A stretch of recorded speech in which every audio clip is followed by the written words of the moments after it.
Boa noite. Que a graça, a paz e o amor de Deus seja com todos nós. Amém? Vamos nos colocar por um minutinho só de pé e vamos nos dirigir em oração ao Senhor. Nesse momento vamos estar orando por nossas vidas, orando pelas nossas famílias, orando pelos nossos lares e orando também pelos nossos ministérios, para que o nome do Senhor continue sempre sendo exaltado através das nossas vidas. Vamos orar? Senhor nosso Deus, Pai querido e amado, quão bom, Senhor, e quão maravilhoso é podermos estar em comunhão com os nossos irmãos. Quão bom é poder estarmos na Tua casa de oração, no Teu santuário, para juntos podermos Te louvar, Te adorar, Te exaltar. Senhor, eis aqui a Tua família, eis aqui, Senhor, a Tua igreja, a igreja corpo de Cristo, apenas um pedacinho dela, mas nós queremos, Pai, que esta igreja local seja a igreja que vai glorificar e exaltar o Teu nome, que cada um de nós, ainda que com as nossas falhas, com os nossos erros, com as nossas limitações, possamos engrandecer o Teu nome através da nossa vida, que nós possamos a cada dia, Senhor, nos consagrarmos mais e mais diante de Ti. Que o Senhor continue quebrantando as nossas vidas, os nossos corações e nos fazendo enxergar que nada somos e que nada podemos sem o Teu grandioso amor e sem o Senhor presente em nossas vidas. Senhor, continua abençoando as nossas famílias, cada família, cada lar aqui nesta noite representado. Existem muitos irmãos que não estão aqui presentes hoje, mas que o Senhor possa estar abençoando cada um deles, cada lar, cada família, cada casal, onde quer que eles possam estar. Que a Tua graça, o Teu amor, sejam também, Senhor, manifestados na vida de cada um deles. E que eles sintam a alegria, o prazer de estar na Tua presença. Assim como nós estamos aqui hoje reunidos, que o Senhor, no nome do Senhor Jesus, possa nos abençoar, possa abrir as nossas mentes e os nossos corações, para enchermos mais e mais da graça, do amor e do conhecimento desta maravilhosa graça que nos alcançou. Muito obrigado, Pai, pelo privilégio que nós temos de podermos Te adorar. E recebe, Senhor, toda a nossa adoração, porque nós somos aqueles que Te adoram em espírito e em verdade. E se porventura há alguma coisa que esteja, quem sabe, atrapalhando o perfeito louvor e a perfeita adoração, que o Teu Espírito Santo possa estar tirando de nós aquilo que não Te agrada, para que nós possamos sim Te louvar e Te exaltar, porque o Senhor é digno de todo louvor, de toda adoração e de toda honra. Muito obrigado, Pai, por cada irmão, por cada irmã presente aqui nesta noite, e ser também com a vida daqueles que não puderam vir. Nós oramos agradecidos no nome do Senhor Jesus. Amém. Podem sentar. Esse espírito de adoração. Eu sei que está uma tarde, noite de domingo calorosa, mas vamos aproveitar esta noite calorosa para também louvar e adorar o Senhor com muito calor, com muito entusiasmo, com muita alegria.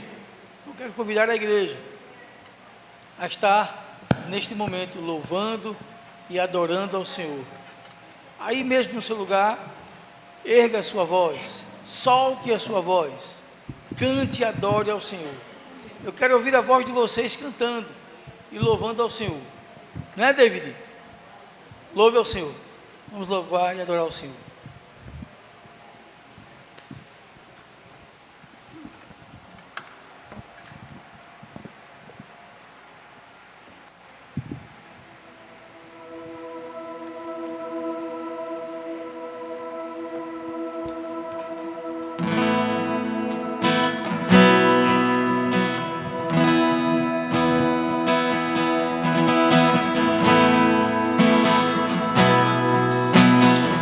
Declare conosco, só para te adorar.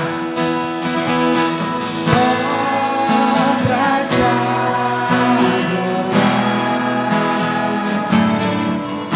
e fazer teu nome grande, eu disse grande, e te dar o louvor devido.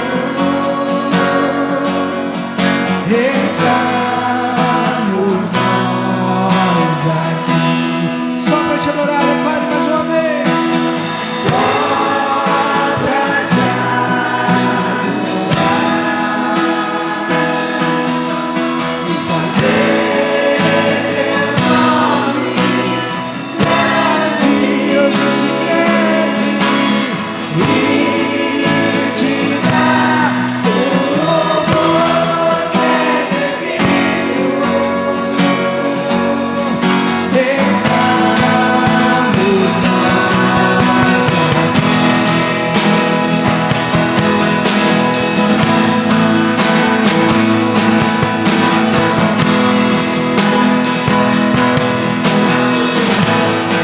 Declare Jesus em tua presença. Jesus em tua presença, reunimos-nos aqui, contemplamos tua face e rendemos-nos a ti. Pois um dia tua morte trouxe vida a todos nós, e deu completo acesso ao coração. Jesus em tua presença. Jesus em tua presença, reunimos-nos aqui, contemplamos tua face e rendemos-nos a ti.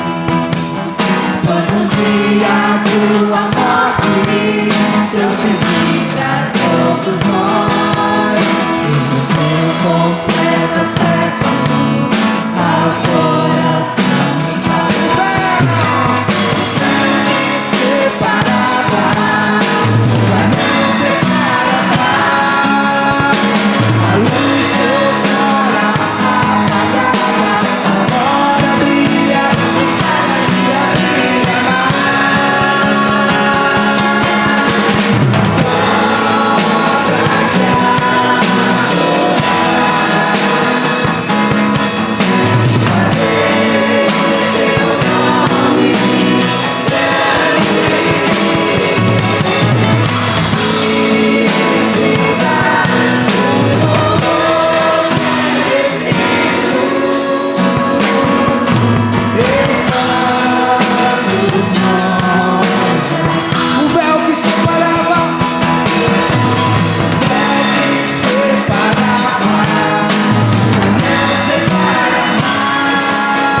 igreja declara: não Deus maior. Não há Deus maior. Não há Deus melhor. Não há Deus tão grande como nosso Deus, como nosso Deus. Mais uma vez, ó Deus maior. Não há Deus maior. Não há. Não há Deus melhor.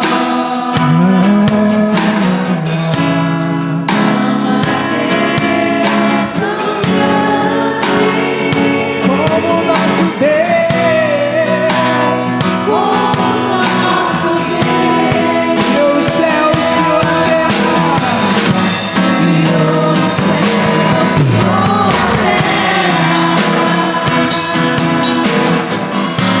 E o sol e as estrelas. Tudo Ele fez. Tudo criou. Tudo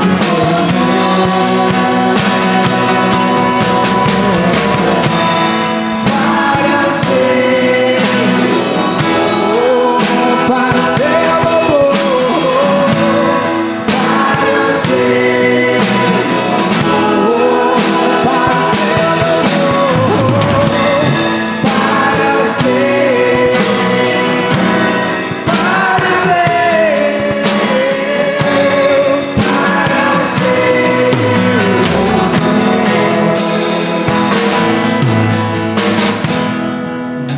para o Deus maior. Não há Deus melhor. Não há Deus tão grande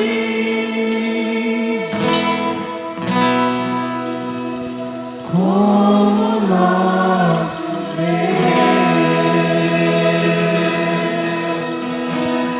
Aleluia. Ele convida a ficar de pé, a louvar esse Senhor, que é o príncipe da paz, digno de toda a nossa adoração.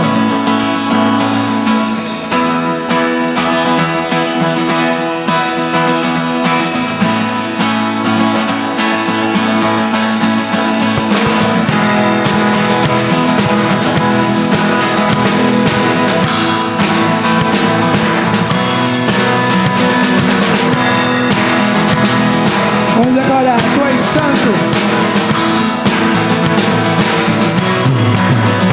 Tu és santo, poderoso,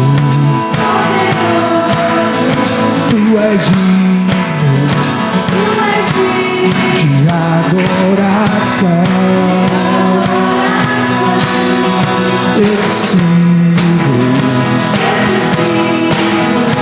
eu te ouço para sempre, te amarei e eu canto e louvo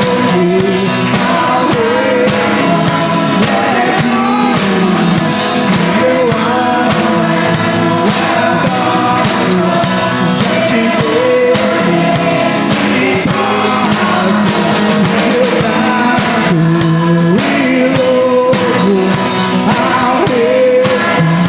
É digno, eu amo, adoro diante dele.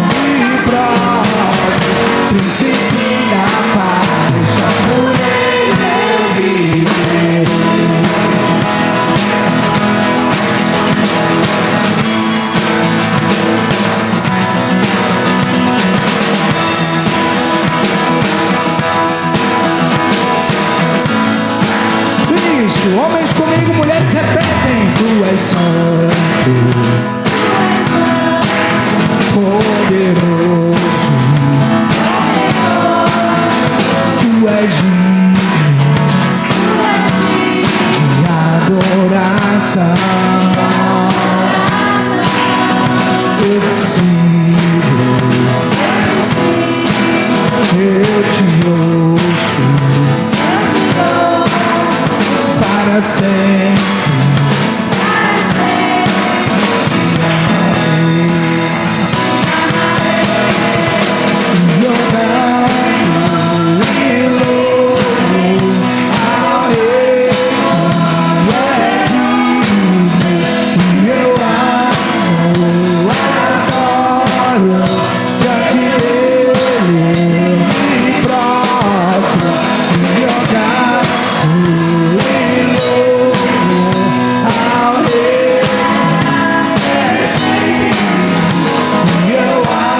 Deus, é o Emmanuel, é o grande eu sou.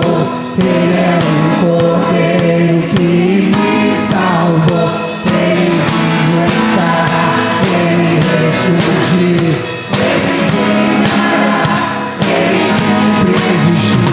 Ele é o Alfa, o Ômega, o início e o fim, Salvador e Messias. Príncipe da paz, só por ele eu viver. Príncipe da paz, só por ele eu viver.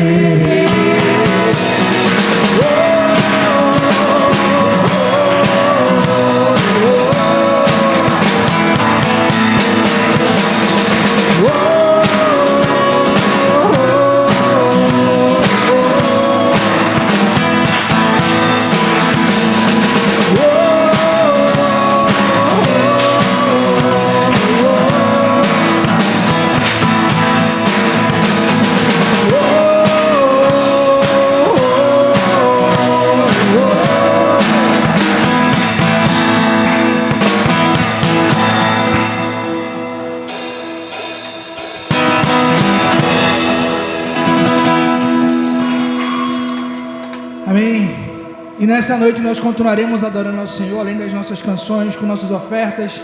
Se assim você veio preparado, faça com alegria, oferte ao Senhor, contribua com generosidade no seu coração, seja no gasofilácio, na caixa, seja no QR Code, através do QR Code que está na janela, contribua com alegria. A caixinha marrom é a nossa oferta regular da igreja, que está com o QR Code na frente. A caixinha marrom com preto é a nossa oferta missionária, que você continue contribuindo, acima de tudo com alegria. Que você leia depois em casa 2 Coríntios 9, 6, 7 e 8. E que Deus possa falar grandemente ao seu coração sobre o ofertar. Porque nós queremos declarar que, independente das condições, sejam financeiras ou de relacionamento, ou de situação que você ou eu estejamos vivendo, nós queremos declarar que em Cristo nós somos felizes. O 378 do cantor cristão, sou feliz.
Pode sentar.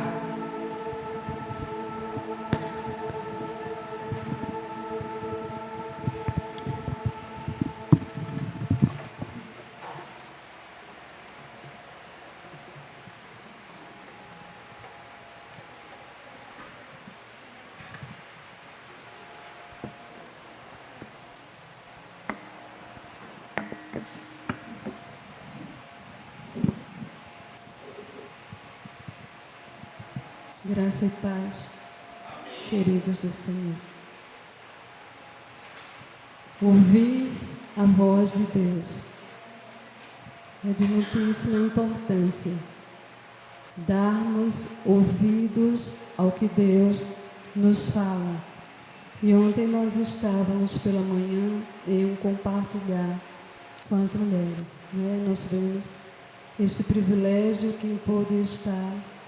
Nós ouvimos o quanto o Espírito Santo falou conosco. Então, é necessário ouvirmos a voz somente do Senhor.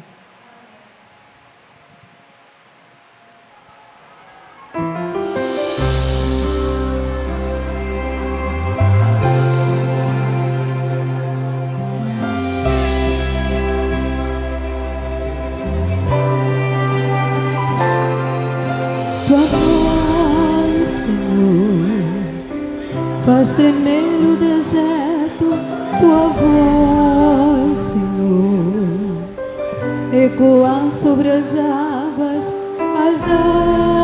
agitadas da alma inquieta que não consegue descansar.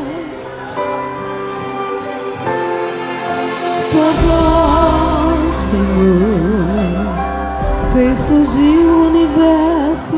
Tua voz, Senhor, é cheia de majestade. Ela aponta a direção, dissipa toda a confusão e traz luz na escuridão. Eu preciso calar todas as vozes, menos a tua. Silenciar todas as vozes, menos a tua. A tua. A tua. Se eu não te ouvir, eu morro. Se eu não te ouvir, eu pereço. Tua voz é livramento no meio do tormento. Tua voz é tudo. Mas se eu te ouvir, eu vivo. Se eu te ouvir, eu prospero. Tua voz é segurança no começo, meio e fim. Tua voz é tudo. Preciso calar todas as vozes, menos a tua. Silenciar todas as vozes,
voz do Senhor é tudo.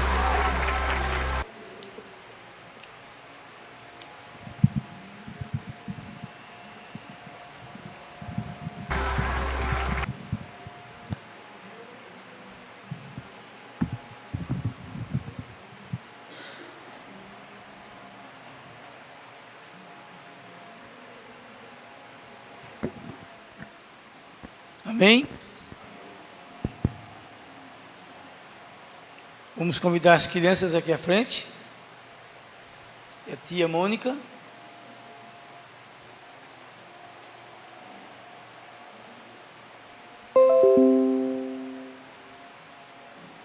Vamos orar pelas nossas crianças, pela tia Mônica que vai estar ministrando a palavra do Senhor aos corações dos nossos pequeninos. Quero que você se junte a mim nesta oração. Vamos orar todos juntos? Santo Deus, maravilhoso Pai, quão bom é podermos te adorar e cantar louvores ao teu nome. Obrigado, Pai, por este privilégio que nós temos de louvar a Ti, de engrandecer o teu nome, nome que está acima de todo nome. E obrigado também, Senhor, por cada uma das nossas crianças que aqui estão, cada um dos nossos pequeninos, que agora vão estar estudando a Tua palavra. Te louvamos também pela vida da Tua serva, a irmã Mônica, que tem se dedicado, tem se empenhado a estar ensinando a Tua palavra com todo carinho para as nossas crianças. Que o Teu Santo Espírito, ó Deus, possa estar colocando nos corações dos nossos pequeninos a Tua palavra, que não volta vazia, e continua, Deus querido e amado, derramando a sabedoria do alto sobre a Tua serva, irmã Mônica, sabedoria para educar as nossas crianças no caminho em que elas devem andar. Oramos e te pedimos no nome de Cristo Jesus. Amém. As crianças vão estar saindo com a tia Mônica e nós vamos estar também tendo nosso momento de deleite espiritual, além deste momento que já foi o louvor, a adoração, mas o melhor momento é aquele que você vai ser alimentado, aliás, em que nós vamos ser alimentados pela palavra do Senhor.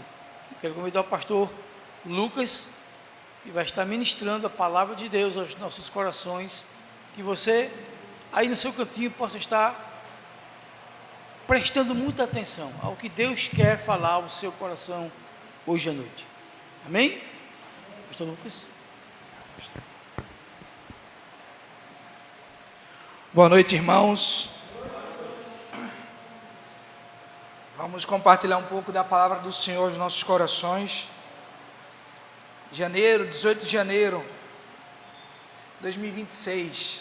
A gente piscou o olho, já estamos no meio de janeiro. Gente do céu, já estamos no meio de janeiro. Já já a Ruth volta para a sala de aula.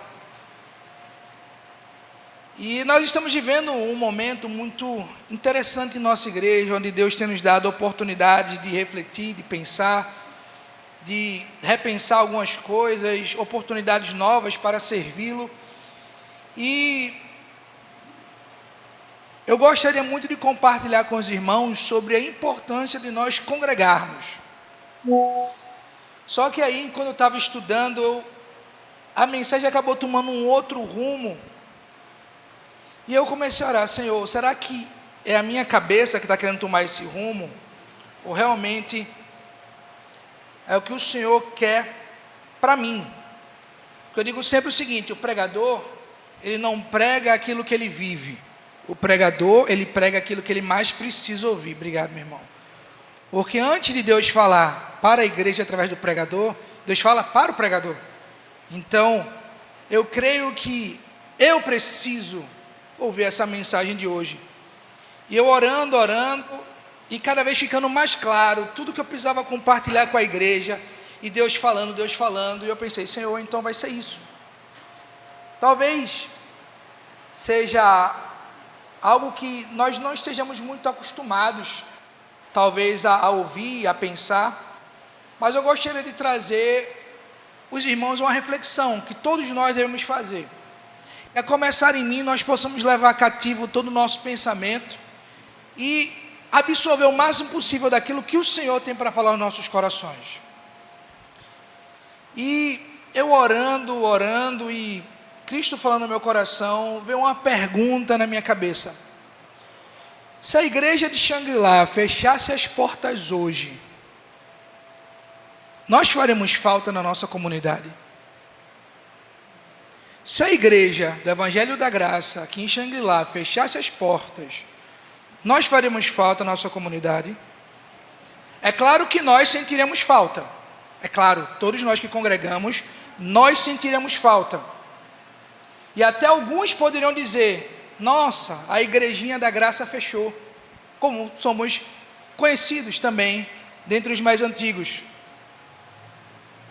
Mas realmente fazemos a diferença na nossa comunidade? Talvez alguns possam dizer: sim, com certeza. E eu faço uma reflexão sincera e talvez até mais profunda com os irmãos.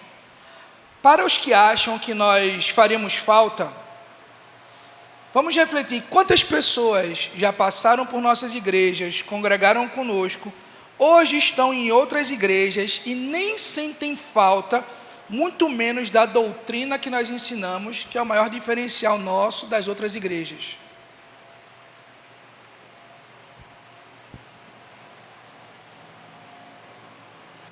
Talvez seja uma pergunta difícil que nós tenhamos que responder com sinceridade para nós.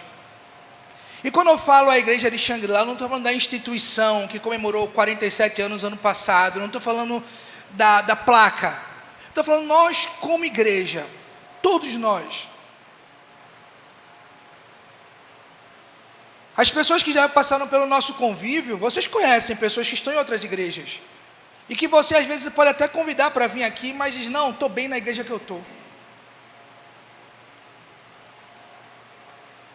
Será que realmente faremos falta? E o que eu queria que a gente pudesse refletir nessa noite: como podemos ser uma igreja relevante na nossa comunidade? Como nós podemos ser uma igreja relevante na nossa comunidade? Eu não estou falando aqui de programação. Se a gente tiver isso, se a gente tiver aquilo. Eu não estou falando de programação. Eu não estou falando sobre pintar a cor de parede. Não, se a gente pintar dessa cor, botar luz assim, luz assada. Eu não estou falando disso. Não é sobre essas coisas que nós podemos fazer. Como ser uma igreja relevante? O dicionário de Oxford diz que relevância é ter importância, é ser indispensável. Será que nós podemos ser uma igreja indispensável para a nossa comunidade? E eu não estou falando aqui para que nós nos orgulhemos, para dizer somos a melhor igreja, a maior igreja, ou a igreja mais confortável, ou a igreja mais isso ou aquilo. Não tem a ver com isso. Gálatas capítulo 6, versículo 14 diz que se tivermos de nos orgulhar, nos gloriemos apenas na cruz de Cristo, no qual nós estamos crucificados para o mundo e o mundo está crucificado para nós. Não há nada que nós podemos nos gloriar. Mas se a igreja de Jesus Cristo não for relevante, nós não estamos cumprindo o nosso papel. Você consegue acompanhar a linha de pensamento até agora? Você consegue me acompanhar? Se a nossa igreja não for relevante, nós não estamos cumprindo o nosso papel. Por quê?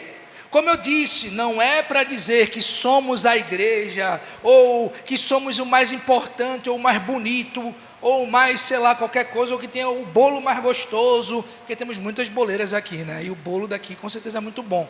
Mas não é sobre isso.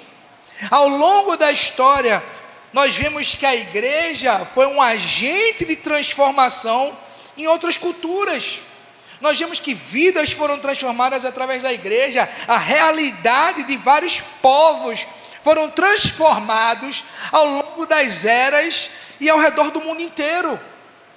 Nós precisamos entender que se a igreja ela não cumprir um papel relevante na sociedade, não está glorificando a Deus também. Você sabia que os maiores cientistas, pensadores da época moderna eram cristãos? Talvez o maior cientista de toda a história, Sir Isaac Newton, o cara que inventou simplesmente a teoria da gravidade geral, o cara que inventou a teoria do movimento. Isaac Newton, ele foi o fundador da física clássica e viu o universo ordenado como uma obra divina. Ele era cristão. O cara era tão inteligente que a matemática da época não conseguia acompanhar a física que ele desenvolvia. Ele parou com a física, foi desenvolver a matemática para voltar a desenvolver a física. Tão inteligente que esse cara mudou o mundo. Isaac Newton era cristão. Johannes Kepler, astrônomo matemático, descreveu as leis do movimento planetário e era um devoto. Robert Boyle, químico e físico, pai da química moderna, também escreveu teologia. Blaise Pascal, matemático e filósofo, gênio em probabilidade e física, forte pensador cristão. Louis Pasteur, vou chamar de Pastel, químico, microbiologista, pioneiro da vacinação e da pasteurização. Ele era um cristão devoto. Max Planck, físico fundador da mecânica quântica, defensor de uma visão de Deus na ciência. Olha quantas pessoas cristãs que congregavam numa igreja e que mudaram a história do nosso país. Nosso planeta. Do nosso planeta. É maior do que cabe aqui no Brasil.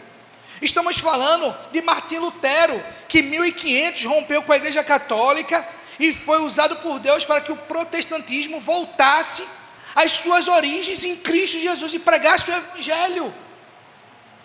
Nós temos um homem chamado Charles F. Baker, que estudou e escreveu a teologia dispensacional, que hoje é o manual base da nossa igreja. Pessoas que romperam com a história desse planeta e que foram usados por Deus para transformar realidades. Por isso que nós precisamos entender que a igreja existe para mudar o mundo. Todos os cristãos que eu citei aqui, eles mudaram o mundo. E nós, o que estamos fazendo? Será que nós estamos nos reunindo semanalmente como um clube, achando que Deus vai se agradar porque nós somos religiosos o suficiente e achamos que merecemos mais o céu do que os outros? Ou será que Deus ouvirá o nosso clamor porque nós não deixamos de ser fiéis a Ele? Não é sobre isso. Não é sobre frequentar um lugar. Não é sobre achar que atingimos o favor de Deus por fazermos as coisas que Ele quer de nós. Não é sobre isso. Se não é sobre isso, então o que nos fará ser uma igreja relevante? Irmãos, eu quero trazer 4 coisas que nos farão ser uma igreja relevante. Mas eu quero que você entenda que, claro, obviamente, todos os princípios que eu trouxe aqui, eles devem ser regados a muita Bíblia e oração. Eu não vou dizer que para ser uma igreja relevante tem que ter muita Bíblia, porque a gente sabe disso.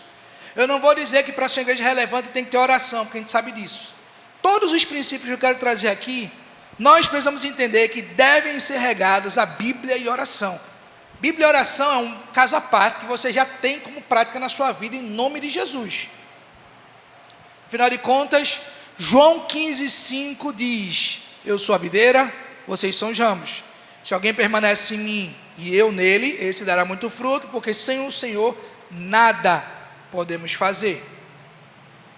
Então, o primeiro princípio que eu quero trazer para os irmãos, o primeiro princípio para que sejamos uma igreja relevante, é o impacto que nós devemos ter na nossa comunidade.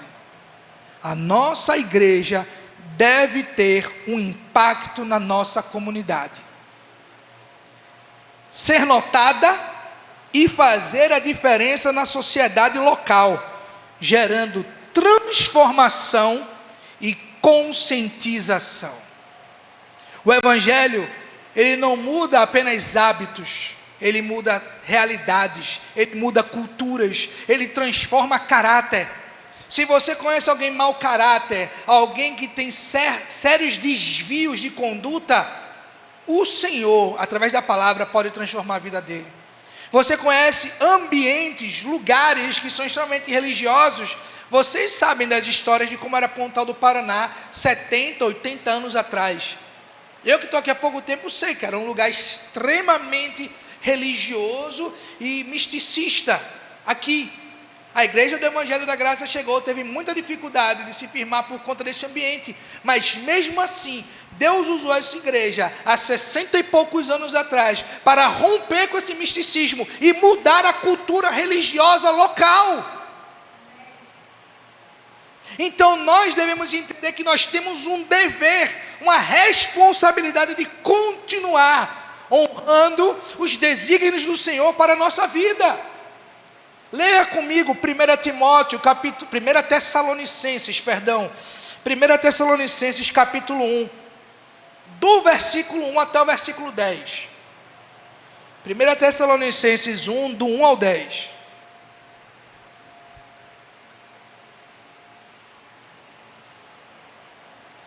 Você pode acompanhar na projeção ou na sua Bíblia. E diz assim: Paulo e Silvano e Timóteo, a igreja dos Tessalonicenses, que está em Deus o Pai e no Senhor Jesus Cristo, graça e paz de Deus nosso Pai e do Senhor Jesus Cristo.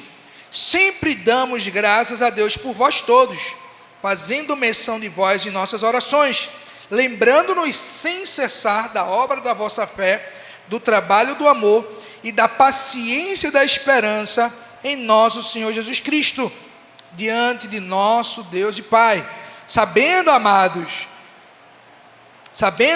irmãos, que a vossa eleição é de Deus, porque o nosso Evangelho não foi a vós somente em palavras, mas também em poder e no Espírito, e em muita certeza, como bem sabeis que tipo de homens fomos entre vós por vossa causa.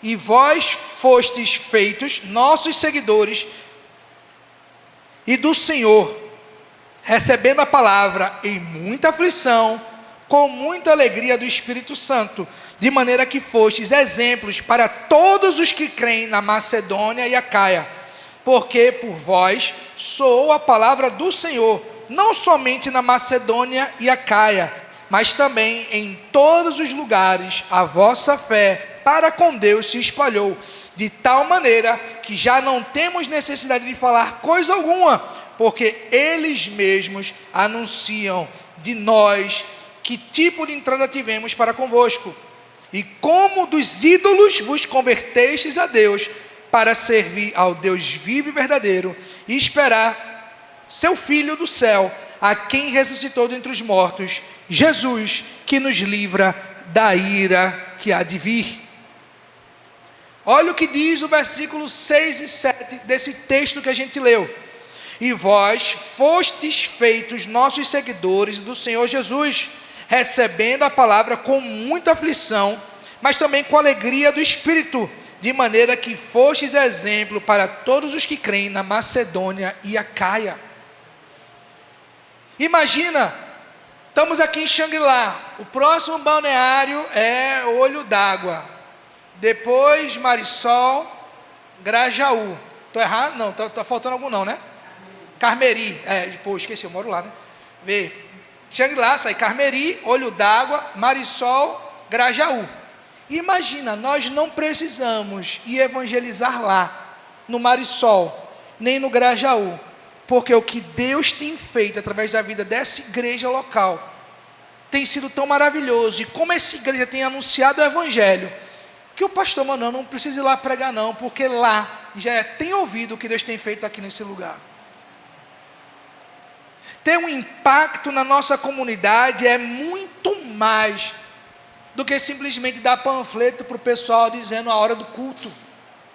Nós precisamos realmente transformar e conscientizar a nossa comunidade da necessidade de Cristo. Cristo, ele vai transformar a nossa realidade. E que estratégias usaremos? Aí você usa a sua criatividade. Se você vai fazer cartaz e botar no meio da rua, se você vai fazer encher balões e enfeitar a rua, como nós fizemos ano passado, no Espalhando Amor, no período da Páscoa, se você vai fazer um culto na praça, se você vai fazer culto nos lares, se você vai fazer o artesanato, se você vai fazer qualquer coisa, a estratégia é sua, use a sua criatividade. O mais importante é que façamos alguma coisa. Que a comunidade sinta a falta e diga: poxa, a igreja está fechada hoje, eu preciso desse momento, eu preciso desse encontro, eu preciso ouvir sobre o Deus que essa igreja prega, eu preciso ser edificado e abençoado através do testemunho de vida dos irmãos. A igreja de Tessalônica foi transformada pela palavra e foi um agente de transformação para outras regiões, onde o apóstolo Paulo nem precisou ir, porque o testemunho deles já havia chegado lá. Mesmo com perseguições, eles transformaram a realidade ao seu redor. Porque aqui, irmãos, alguém botou uma faca na barriga de vocês ameaçando: não vá para o culto. Se for para o culto, rasga o seu bucho. Alguém ameaçou? Não. Vocês ouviram a história de alguém trancando o povo dentro da igreja e tocando fogo? Ouviu alguma história assim? Você soube de alguém que foi preso aqui em Xangri-Lá por estar pregando o evangelho? Ouviu? Não, né? Então nós não moramos num lugar que persegue cristãos. Nós temos a oportunidade de anunciar o evangelho da graça sem perseguição. Mas em outros lugares, onde as pessoas estão morrendo, simplesmente por serem cristãos, eles continuam se declarando cristãos e pregando, dizendo: se viver para o Senhor, vivo; se morrer para o Senhor, morro. Portanto, quer vivendo, quer morrendo, eu sou do Senhor. E eles tomam um passo de fé e decidem que Deus nos use para transformar a nossa realidade ao redor. Então, o primeiro princípio que nós precisamos entender para essa igreja relevante é o impacto na nossa comunidade. O segundo princípio que eu quero trazer para vocês é um diálogo com a nossa cultura. Irmãos, nós precisamos entender a necessidade de abordar questões atuais com a perspectiva bíblica, mas também usar recursos como a tecnologia para alcançar mais pessoas. É importante entender isso. Antigamente, o pessoal andava com aqueles megafone, andando na rua e anunciando. Antigamente, o Henrique Schmidt descia de bicicleta com a gaitinha dele, parava num negócio de pescador, cantava uma musiquinha, apresentava o evangelho. Podemos fazer isso? Claro que podemos. Mas se houver outras estratégias, onde nós podemos envolver, quiçá, um mínimo de tecnologia para poder alcançar mais pessoas, por que não usar? Nas escolas, estão cada vez mais usando recursos para poder ensinar as crianças. É claro que tem escola que tem mais recursos, tem escola que tem menos recursos. Às vezes o recurso é apenas pedagógico. Às vezes é o professor que está fazendo um curso, uma capacitação, e vê uma nova metodologia de ensino. Mas tem escolas que estão ensinando robótica, que estão ensinando economia, que estão ensinando administração, que estão ensinando também a ensinar. Eles querem que as crianças de fato aprendam o que está sendo ensinado, apesar de muitos não aproveitarem esses recursos. Mas nós podemos dizer que realmente estamos usando todos os recursos disponíveis para fazer Cristo conhecido na nossa comunidade. A pregação expositiva da palavra, onde nós expomos o que Deus ensina, é como devemos ensinar, porque eu não quero que vocês aprendam o que eu acho que vocês devem aprender, Mas nós precisamos aprender aquilo que Deus diz que é a vontade dele. A Bíblia não precisa que eu leia para vocês e diga, eu acho que é assim. Não, é o que Deus diz e ponto. Essa semana eu estava conversando com um irmão, em que nós estávamos falando, não, eu creio que a Bíblia é literal. Está aqui escrito que é literal, até que estávamos conversando sobre o vale de ossos secos. Eu acredito que o profeta chegou num vale, tinha um monte de ossos, e Deus encheu a carne, o Espírito desceu, e ali. Aí o irmão falou, cara, eu acho que aquilo ali é uma figura de linguagem para um avivamento de um povo que estava naquela região e que estava morto espiritualmente, não tinha interesse. O profeta chegou lá, pregou e o povo se converteu, e houve um avivamento no local. Eu falei, tudo bem, está certo, isso aí, eu não vou dizer que está errado, mas a linha de estudo que eu sigo da palavra é que a Bíblia é literal. Se a Bíblia dissesse que Jonas foi engolido por uma sardinha, eu acreditava, porque Deus é Deus, Ele é poderoso e realizador de milagres. Mas eu não posso dizer que eu acho que a história de Jonas é uma mitologia para tentar ensinar alguém alguma coisa. Não. O livro de Oséias, se você ler Oséias é um profeta menor, que foi instruído por Deus a casar com Gomer, uma prostituta, ter 3 filhos com ela, e colocaram o nome de não amada, não meu povo, e eu esqueci o nome da outra. E daí a Gomer volta à vida de prostituição. Depois Deus fala com Oséias, volta lá, pega ela de novo, leva para tua casa. E ele faz a mesma coisa. Daí ela se arrepende do estilo de vida dela e decide voltar e endireitar o seu caminho. E daí ele Deus manda Oséias mudar o nome das 3 filhas para meu povo, amada, e a outra que eu não lembro. Alguns vão dizer que isso não aconteceu, que isso foi uma visão profética de Oséias para ensinar o povo de Israel. Mas a Bíblia aqui no livro de Oséias em algum momento diz que foi uma visão profética? Não. Começa descrevendo o que aconteceu com Oséias. Então eu não posso ler e dizer, eu acho que é assim. O que Deus diz? Deus diz isso. Se é isso que Ele diz, beleza. Em Apocalipse vai sair um dragão de 10 cabeças, com não sei quantos diademas em cima de cada cabeça, com não sei quantos chifres, vai sair. Não, é porque João viu um foguete, ele não sabia como era. O que João viu, ele escreveu. Se João disse que era um pintinho amarelinho, era um pintinho amarelinho. Foi um dragão de 10 cabeças? É um dragão de 10 cabeças. Porque não cabe a nós ensinarmos o que nós achamos. É o que Deus diz. Porque essa é a verdadeira pregação expositiva da palavra. A forma com que nós vamos mostrar à comunidade, você usa de criatividade. Vai usar a internet, vai usar cartaz, vai usar megafone no meio da rua, contanto que o conteúdo seja imutável, seja unicamente a mensagem da palavra do nosso Deus. Porque é isso que Ele quer para nós. Em Mateus, capítulo 22, versículo 16 a 21, Mateus 22, 16 a 21, o Senhor Jesus Cristo, tentaram fazer com que Ele caísse numa armadilha. Chegaram para ele e disseram, mestre, você fala de sabedoria, eu queria saber de você, será que nós devemos pagar tributo a César?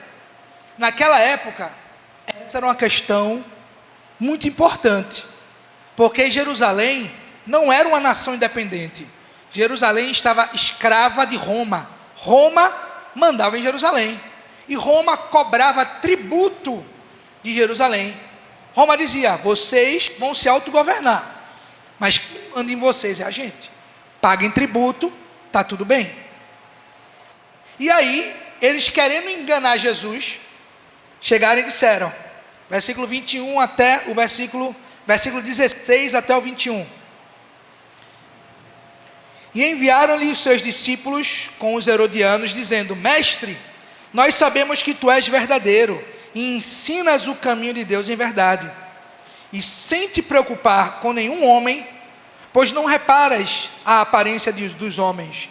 Dize-nos, portanto, o que tu pensas, é lícito dar tributo a César ou não? Mas Jesus, percebendo a maldade deles, disse, por que me tentais, hipócritas? Mostrai-me a moeda de tributo. E eles lhe trouxeram um denário. E ele disse-lhes: de quem é essa imagem e inscrição? E disseram-lhe: de César. Então ele lhes disse: dai, portanto, a César as coisas que são de César, e as de Deus, e a Deus as coisas que são de Deus. Houve um outro momento que vocês sabem muito bem, o apedrejamento de Maria Madalena. Chegaram para Jesus, que estava com o dedinho no chão, lá desenhando, e disseram: essa mulher foi pega em adultério, segundo a lei devemos apedrejá-la. E tu, o que dizes? Eles querem não pegar Jesus, que se matasse a mulher, Jesus ia ser preso. Se não matasse a mulher, iam julgar Jesus como um blasfemo hipócrita. O que foi que Jesus fez? Ele usou os recursos que ele tinha à disposição para resolver um problema sério. Ele diz: aquele que não tiver pecado, que atire a primeira pedra. Dos mais velhos aos mais novos, eles largaram as pedras e foram embora. Quando a mulher se deparou, Jesus falou: mulher, onde estão os teus perseguidores? Foram embora. Eles não te condenam mais, nem eu. Vá e não peques mais. Se nós queremos ser uma igreja relevante, nós precisamos aprender a dialogar com a cultura. Eu sou um cara de uma geração mais antiga, eu posso dizer agora. Talvez não sou da geração de alguns aqui, que tem alguns que são um pouco mais antigos que eu. Eita glória, o som já começou a piscar, desligou a televisão, projetor. Mas, desligou foi tudo. Agora voltou, está voltando. Jesus, que não queime nada, Pai. Nós temos que aprender a dialogar com a geração. Por mais que seja difícil, meus filhos hoje são chamados de geração alfa. A geração Z já passou. Agora é geração alfa. Eu mal sei conversar com o povo da geração Z. Como é que eu vou aprender a conversar com a geração alfa? Meus filhos já está difícil o diálogo. Tem vezes que eles vêm conversar as coisas, eu falo: meu Deus, vai devagar, calma, respira, conta de 1 até 3, do começo, vamos lá. Às vezes é difícil tentar acompanhar o raciocínio deles. Então nós precisamos ter sabedoria para saber lidar com essas questões dessas gerações. Atos capítulo 17, versículo 16 a 23. O apóstolo Paulo, eu não vou ler não porque o texto está comprido, e vocês podem ler em casa, mas é o contexto em que o apóstolo Paulo chega em Atenas, e ele começa a pregar, e o pessoal fala: olha, Paulo, vai até o Areópago e começa a falar lá, porque o que você está falando é sobre um Deus novo, e a gente não entende. E Paulo chegou lá, depois de ensinar na sinagoga, chegou no Areópago e começou a pregar os filósofos, e começou a dizer, elogiar os filósofos, falar como eles eram religiosos, como eles eram místicos, e como eles cumpriam os ritos das religiões deles. Depois ele falou: andando por aí eu vi um altar ao Deus desconhecido, e é esse Deus desconhecido que eu venho anunciar. Então ele usou de estratégia filosófica para debater com os filósofos. Ele usou a ferramenta que ele tinha na época para poder tornar Cristo conhecido para os atenienses. Ele usou a própria filosofia deles. Ele usou filósofos como exemplo. Neles existimos, porque nele nos movemos. Eita, Senhor Jesus, apaga essa energia não. Já falhou aqui o microfone. Jesus Cristo, segura essa energia.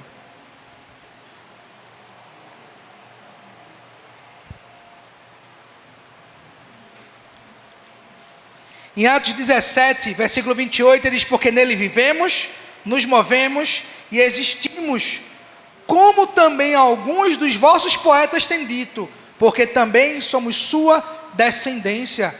Ele citou filósofos atenienses para argumentar a favor do evangelho contra os atenienses, para apresentar o evangelho de Cristo. Ele usou de sabedoria as ferramentas que eles tinham na época, porque nós muitas vezes insistimos em formas antigas de apresentar o evangelho. Precisamos entender que o mundo não é mais o mesmo, e nós temos que nos adaptar para que o mundo conheça Cristo. Eu não estou falando para a gente mudar o Evangelho, jamais. Mas eu estou falando que a forma de apresentar o Evangelho tem que ser coerente com o mundo que a gente vive. As gerações mudaram. O Evangelho é o mesmo. Mas como nós vamos nos fazer ouvir? Porque o Evangelho diz, como ouvirão se não há quem pregue? Tem gente pregando, mas será que esses que estão pregando estão se fazendo ouvir? Porque eu posso falar e ninguém me ouvir. Mas nós precisamos entender que temos uma missão, e para cumprir essa missão, nós temos que nos fazer ouvir por aqueles que precisam.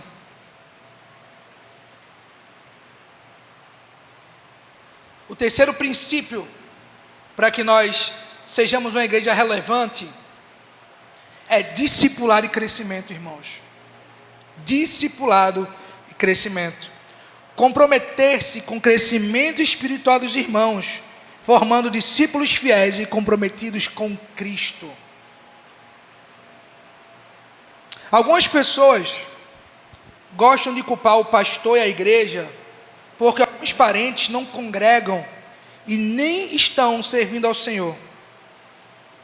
Mas se você que está na sua casa e tem a oportunidade de dar testemunho e de se envolver com a sua família, não está fazendo isso, como você espera que nós vamos ser relevantes na nossa comunidade?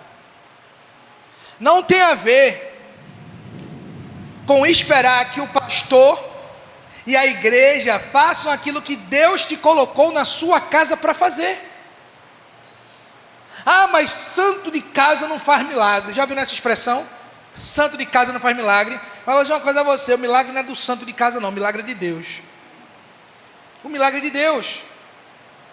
Que nós estejamos disponíveis para Deus fazer um milagre. Às vezes desculpa, mas o pastor não vem na minha casa. Você chamou? Você chamou? Não, o pastor tem que saber que eu preciso. Não, irmão. Nós temos que estar dispostos a transformar nossas casas, nossas famílias. E Deus nos usará como igreja para a comunidade, porque antes de ir a Roma, eu tenho que transformar a minha casa. Antes de evangelizar em Portugal, eu tenho que evangelizar o meu quintal.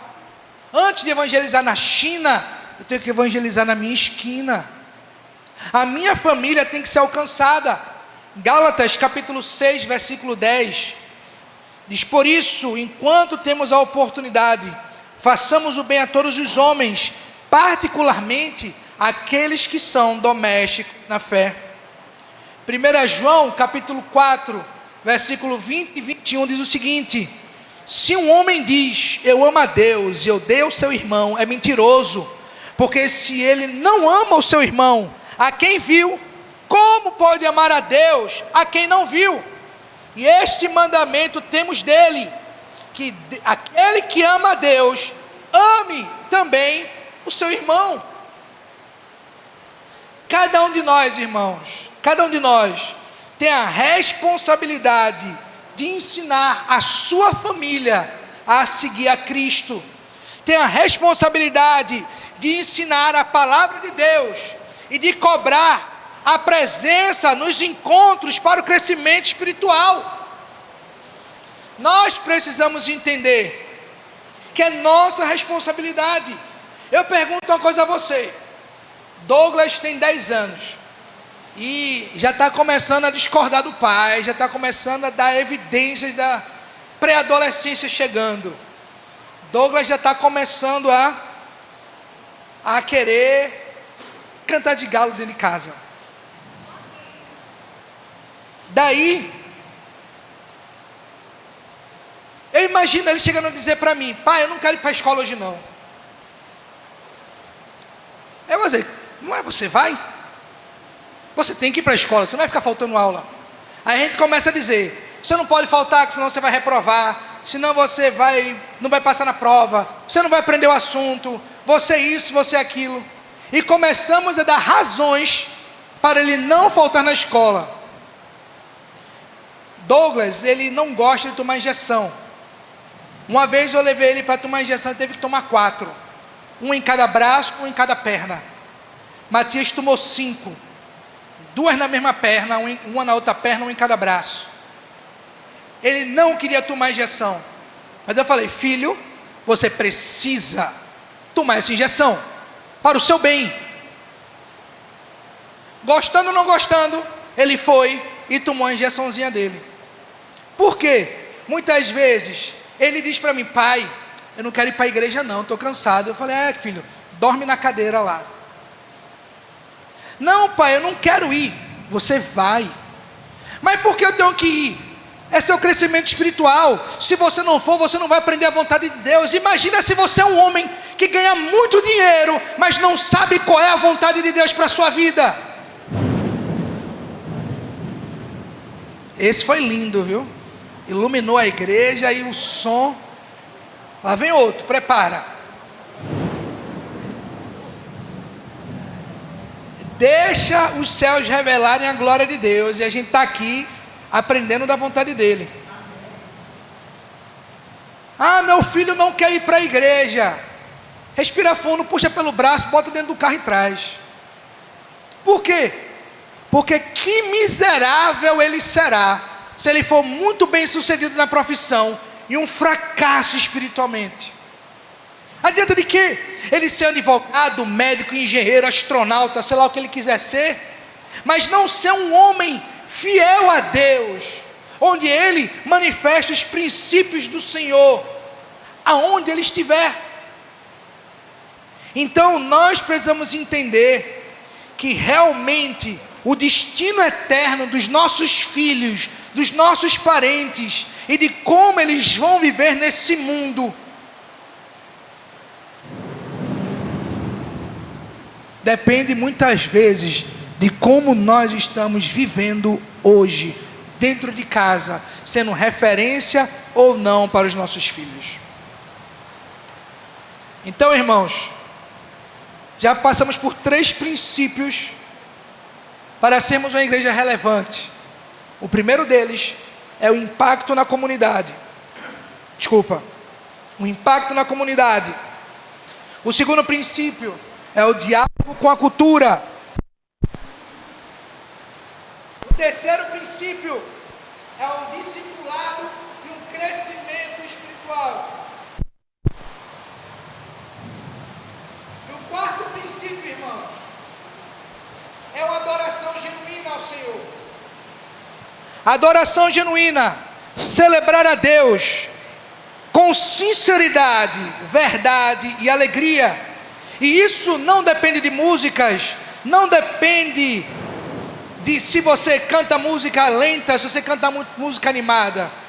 Ter um estilo de vida genuíno de adoração depende de um coração, acima de tudo, entregue ao Senhor e que glorifica Ele em tudo que nós fazemos. Efésios capítulo 1, versículo 12 e 14 diz que nós existimos para o louvor da glória do nosso Deus. A verdadeira adoração tem mais a ver com o que nós fazemos do que com aquilo que nós cantamos. Se você pode ouvir música cristã o dia inteiro na sua casa, mas ser grosseiro com seu irmão. Você pode assistir pregações o dia inteiro e ainda assim viver na prática de pecados. Devemos ser transformados de dentro para fora, confiando nossas vidas ao Senhor e entregando a Ele o controle dos nossos pensamentos e ações. Devemos viver para o louvor da sua glória. 1 Coríntios 10:31, ele diz: quer comais, quer bebais, ou façais qualquer outra coisa, devemos fazer tudo para a glória do nosso Deus. Não é para que batamos no peito e venhamos a dizer, temos uma igreja importante para a comunidade. Não, mas é para que Cristo seja feito conhecido na nossa comunidade, para que os nossos parentes, vizinhos, amigos entendam que há algo maior para se viver do que simplesmente viver para o próprio desejo, para o próprio prazer. Amém? Vamos orar. Curva a tua cabeça, feche teus olhos.